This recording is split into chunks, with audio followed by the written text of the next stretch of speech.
Hello, my name is Jared, and I am responding to Philios's 5 questions that all atheists must answer. Let's get started. Sounds like fun. Are we using chance the way the Christians use God? No.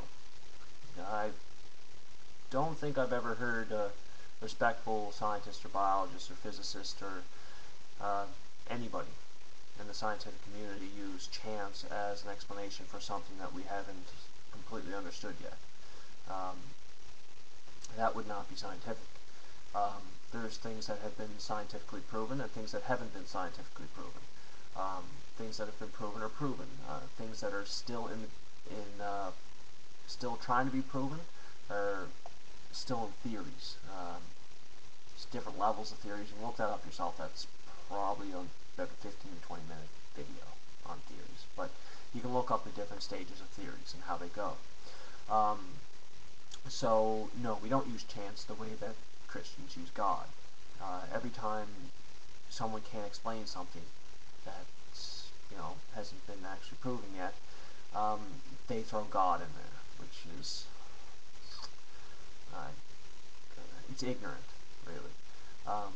Unless, if someone's going to throw God in there, I would like them to scientifically study it first. See if they can prove it, and see what their views on it are first. That would probably be the best way to go about things. If you throw God into every situation that's on people that people don't understand, you're going to get a lot of really, really, really messed up reactions from a whole bunch of different people. That's why I like science. Science is based on facts and numbers. Numbers and math and equations are the universal language. Doesn't matter where you're from, you need numbers to get by, to do anything. Moving on to 2. Why should there be something instead of nothing? Well, alright, I'll break this down. Something. Nothing. Nothing. If there is nothing, there's nothing to talk about. So, a big thing here is, I'm not quite sure what they're putting the context into. Why should there be something instead of nothing? That question can go both ways. Mostly for Christians. Why does there have to be a God? Why can't things just not be explained right now? It's not to say they won't be explained, but why do they have to be explained right now? If they have to be explained right now, and we can't prove it just yet because we don't have the means to do it, why throw God in there? Why can't we just say we don't understand it yet?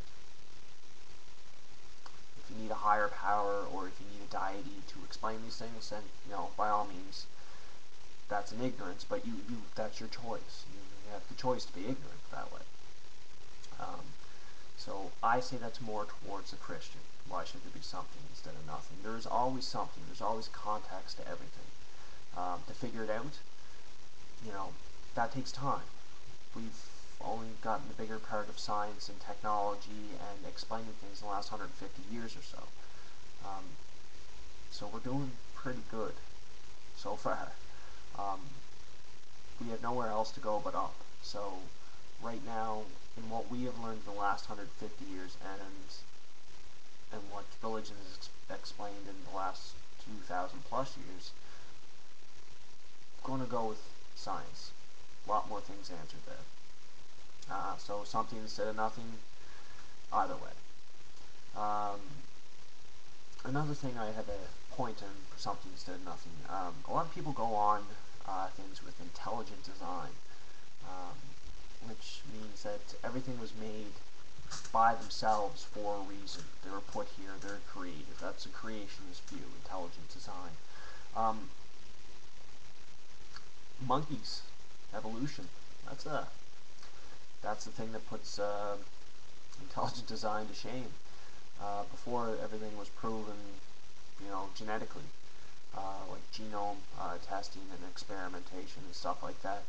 Creationists always use intelligent design, say, well, you can't disprove intelligent design because you can't prove evolution or, us coming from apes. Well, we can now.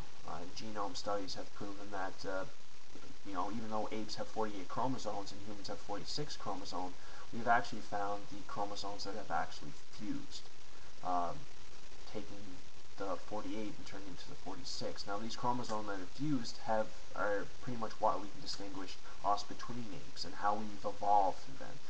It's more of a higher learning, or it's higher evolution. That's what we are.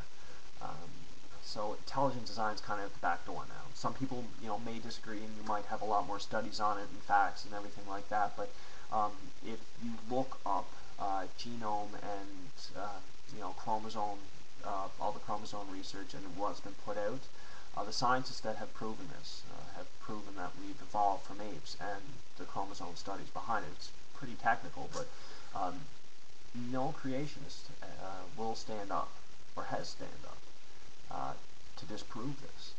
This is fusion of chromosomes. We can't disprove this.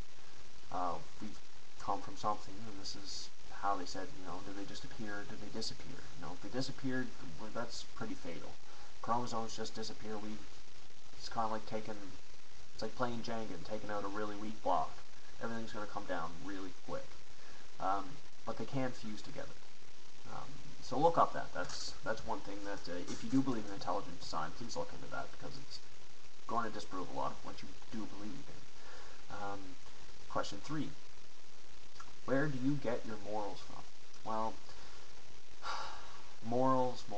That's a word that people use a lot. Ethics, morals, ethics, how you treat people. I don't believe God gave us morals.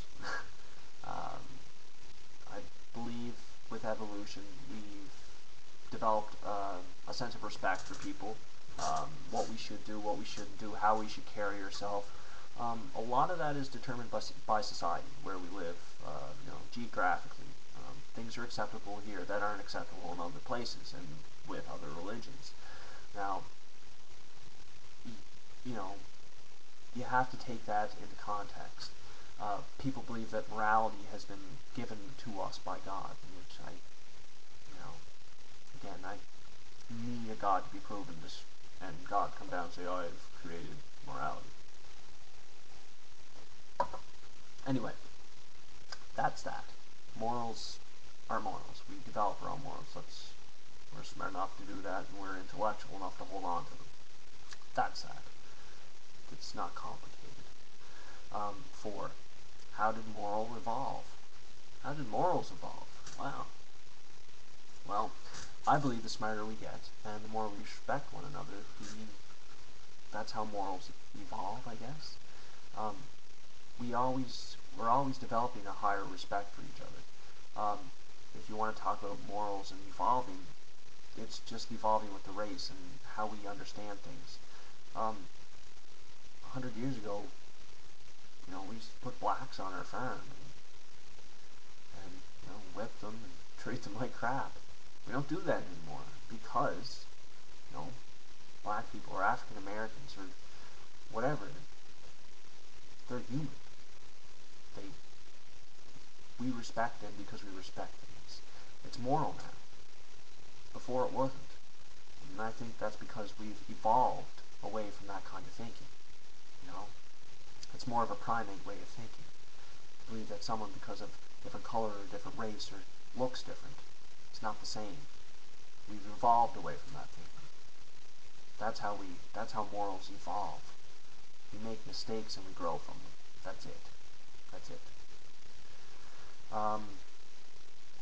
What else?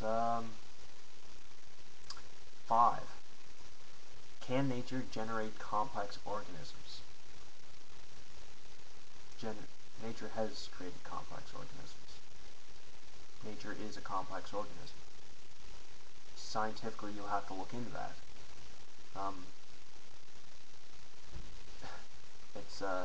You can't. I'm not even quite sure what that question is. Can nature generate complex organisms? Yes. That's it. Science. Before science, there was nature. Nature created. Things grow, they evolve, they mutate, they go down the line, they become something better than they once were.